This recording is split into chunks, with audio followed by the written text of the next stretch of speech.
Hello everyone, এই যে এনরা কিন্তু বিদেশি। বিদেশি তো আপনারা কামে আইছি আপনারা কোন জেলাতে আইছেন? নওগাঁ জেলায়। ও, এই জেলায় ফরিদপুরে মানে পেঁয়াজ কেমন দেখতেছেন? পেঁয়াজ প্রচুর পেঁয়াজ, কিন্তু মহিলা মানুষের সাথে কাজ করা যায় না। ও, পুরুষ মানুষের হাইল করে ফেলছে আমাদের। পুরুষ মহিলাদের কাজ করা দেখে তারা অবাক, মানে এই যে মহিলারাও পেঁয়াজ উঠাইতেছে তো এইগুলা দেখে তারা বলতেছে কি জানো বললেন? তো পুরুষ মহিলা সমান অধিকার লাগাইছে। পুরুষের কামায় মুচ্ছে খাচ্ছে।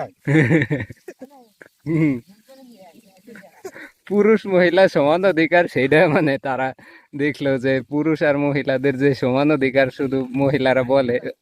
তো এই যে আমাদের চকে কিন্তু মহিলারাও পেঁয়াজ উঠাইতেছে, তো এই জন্য হচ্ছে তারা বলতেছে